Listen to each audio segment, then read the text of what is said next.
Dalam kita membahas siapa saja yang mungkin menerima, kita perlu mengurai dulu akar masalahnya.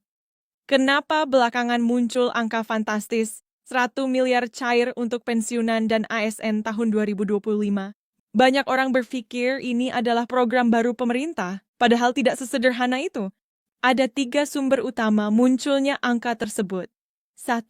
Reformasi sistem pensiun ASN, perpaduan manfaat, pasti PIYJ, dan iuran pasti fully funded. Beberapa tahun terakhir, pemerintah merancang ulang sistem pensiun ASN. Selama ini, pensiun ASN menggunakan skema PAYG, Pay as you go. Uang pensiun diambil dari APBN setiap bulan. Tidak ada dana khusus yang ditabungkan sejak ASN aktif. Nilai pensiun cenderung tetap dan tidak mengikuti inflasi. Namun, pemerintah melihat bahwa sistem lama tidak berkelanjutan karena beban APBN terus meningkat, jumlah ASN pensiun bertambah setiap tahun, dan manfaat yang diterima pensiunan sering kalah jauh dari kenaikan biaya hidup. Karena itu, muncullah konsep hybrid, campuran manfaat pasti dan iuran pasti. Dalam model baru, ASN menyetorkan iuran setiap bulan. Pemerintah juga ikut menambah iuran. Dana dikelola secara terpisah dan bisa berpotensi berkembang. Proyeksi pemerintah menunjukkan bahwa jika dihitung selama masa kerja 25-30 tahun, nilai akumulasi bisa mencapai ratusan juta bahkan menyentuh angka miliaran rupiah tergantung posisi dan golongan. Inilah salah satu alasan mengapa tiba-tiba angka 1 miliar muncul dalam pembahasan publik. 2. Simulasi perhitungan tunjangan hari tua, THT. THT untuk ASN bekerja dengan cara berbeda dari pensiun bulanan. THT merupakan akumulasi dari potongan gaji ditambah kontribusi pemerintah dibayarkan lumsum, langsung sekaligus, saat pensiun. Jika seseorang bekerja 25-35 tahun, ditambah kenaikan gaji tahunan dan kenaikan tambahan pemerintah, nilai THT bisa saja mencapai 400 juta, 600 juta, bahkan mendekati 1 miliar untuk ASN golongan tertentu. Beberapa simulasi Badan Keuangan Negara bahkan menampilkan angka-angka tinggi tersebut untuk ilustrasi internal. Nah, angka inilah yang kemudian beredar ke publik tanpa konteks. Ketiga, wacana, penambahan manfaat dan penyesuaian nilai untuk tahun 2025. Pemerintah sudah beberapa kali menyampaikan bahwa tahun 2025 akan menjadi tahun reformasi pensiun. Ini mencakup kemungkinan kenaikan manfaat pensiun, revisi struktur iuran, penyesuaian nilai manfaat, mengikuti inflasi, harmonisasi tunjangan ASN aktif dan pensiun. Ketika informasi-informasi terpisah ini bertemu, muncullah persepsi bahwa akan ada pencairan 1 miliar pada Desember 2025. Padahal Cibisinta Kapilo pernah membuat pernyataan resmi bahwa setiap pensiunan akan menerima 1 miliar dalam satu waktu. Tetapi, bukan berarti kabar ini sepenuhnya salah. Ada baiknya dalam reformation furlough yang memang mewakilkan pencairan bernilai besar, tergantung masa kerja dan skema barunya. 2. Apa yang sebenarnya sudah resmi diumumkan pemerintah? Banyak rumor beredar, tapi kita harus pisahkan antara apa yang sudah pasti, apa yang sedang dibahas, dan apa yang baru wacana. Yang sudah resmi, confirmed. 1. Pemerintah mempersiapkan reformasi besar sistem pensiun ASN. Ini sudah diumumkan melalui rencana pemerintah dalam RAPBN, berbagai rapat di Kemenkeu dan Bappenas, dokumen harmonisasi pensiun ASN, yang dipublikasikan beberapa tahun terakhir. Jadi, bahwa ada perubahan besar, itu resmi. 2. Sistem pensiun akan diarahkan ke skema hybrid. Skema ini sudah beberapa kali dijelaskan Kemenkeu. Jadi ini bukan rumor. Untuk apa? Ada rencana peningkatan kesejahteraan ASN pensiun. Ini jelas, karena beberapa tahun terakhir pemerintah mengakui benefit pensiunan terlalu kecil dibandingkan kebutuhan hidup. Yang belum resmi, masih wacana, nominal 1 miliar cair 2025. Bentuk final skema iuran, pasti persentase kenaikan manfaat.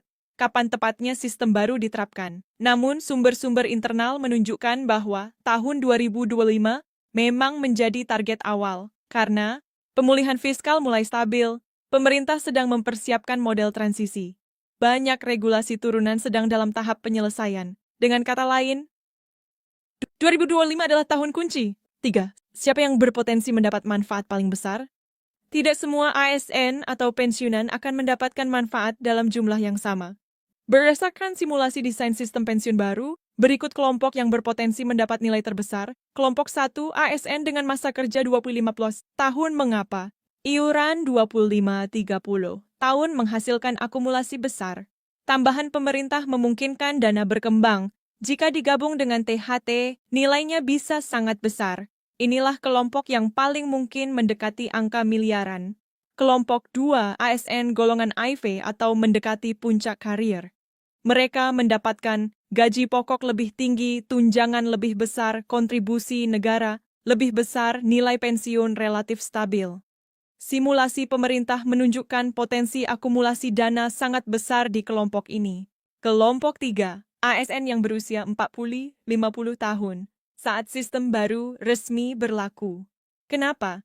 Karena mereka masih punya sisa masa kerja untuk mengejar akumulasi iuran, akan mendapatkan manfaat hibrid, sebagian dari sistem lama, sebagian dari sistem baru. Kelompok paling beruntung biasanya yang berada di tengah masa kerja saat reformasi dimulai. Kelompok 4, ASN yang baru masuk 5-8 tahun lalu. Ini mungkin mengejutkan, tapi faktanya, ASN mudalah yang akan merasakan manfaat paling besar dari sistem baru. Semakin lama mereka berada di skema iuran pasti, semakin besar nilai akhir. Tentu saja mereka belum pensiun, tapi dalam 20-30 tahun mendatang, mereka berpotensi jadi generasi ASN dengan manfaat pensiun terbesar sepanjang sejarah. 4. Mereka pensiunan lama juga akan mendapatkan manfaat. Ini salah satu pertanyaan yang paling banyak ditanyakan. Jawaban singkatnya, ya, tetapi bentuknya berbeda dari ASN aktif. Pemerintah sadar bahwa pensiunan lama sudah terlalu lama hidup dengan nilai pensiun yang relatif kecil. Dan itulah alasan pemerintah sedang mempertimbangkan beberapa opsi. Opsi 1, penyesuaian nilai pensiun, adjustment. Ini mirip kenaikan pensiun bulanan untuk menyetarakan inflasi. Skema ini sangat mungkin diberikan karena politisnya positif mendukung kesejahteraan, lansia beban fiskal masih terukur. Opsi 2, tambahan tunjangan tahunan, mirip THR atau bonus. Beberapa tahun terakhir pemerintah mencoba pola. THR untuk pensiunan gaji ke-13 bantuan tambahan tertentu. Jika sistem pensiun baru berlaku 2025, besar kemungkinan pemerintah memberikan kompensasi transisi. Opsi 3, penyesuaian skema THT pensiunan lama. Ini yang paling banyak dibicarakan, tapi belum ada bentuk finalnya. Namun sejumlah dokumen internal mengindikasikan adanya wacana top-up THT untuk transisi. Apakah bisa mencapai 1 miliar? Kemungkinannya dapat menguasai dan suyut pensiunan lama, kecuali mereka berasal dari golongan IVE atau masa kerja ekstrim panjang. Namun kenaikan pasti ada. 5. Kenapa Desember 2025 yang selalu disebut? Ini menarik. Kenapa semua rumor mengarah ke bulan ini? Ada beberapa alasan. 1. Tahun anggaran 2025 adalah tahun transisi besar. Banyak program pemerintah dijadwalkan mulai diterapkan pada triwulan 4 atau saat penutupan anggaran Desember adalah waktu yang sangat umum. 2. Beberapa regulasi sedang difinalisasi pada 2024-2025, termasuk Peraturan Pemerintah tentang Pensiun Harmonisasi Tunjangan Revisi UU ASN.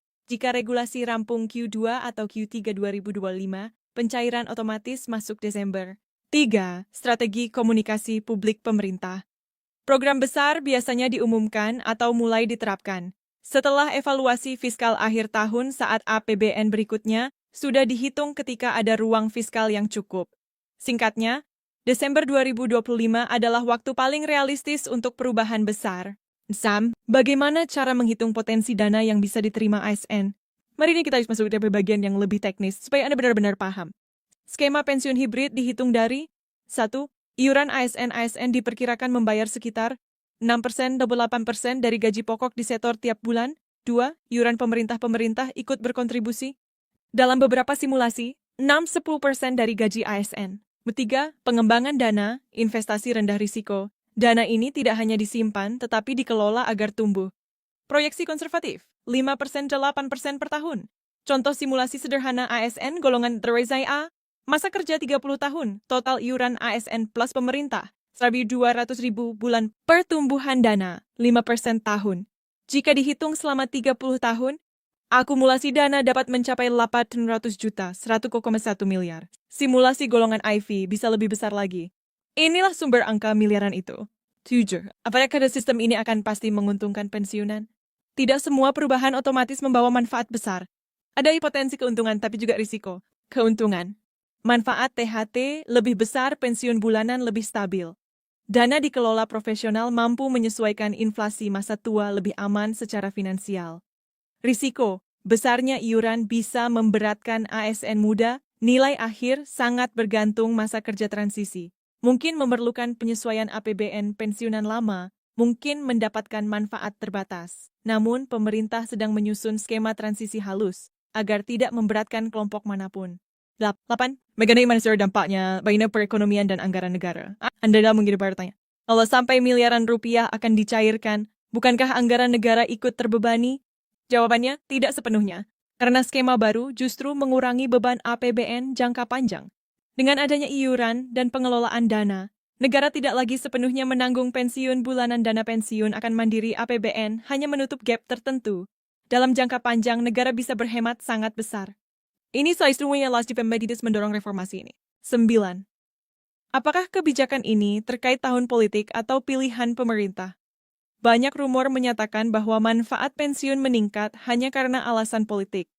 Faktanya, rencana redesign pensiun sudah dimulai sejak 2017 sampai 2019 telah dibahas dalam pemerintahan sebelumnya disusun oleh Kementerian Teknis, bukan kampanye politik. Jadi kebijakan ini bukan sekadar janji manis sesaat. Ini adalah kebutuhan sistemik negara. 10. Bagaimana cara mengecek apakah Anda berpotensi mendapat nilai besar dari pencairan? Berikut panduan sederhana agar Anda tahu posisi Anda. Cek bagian 1.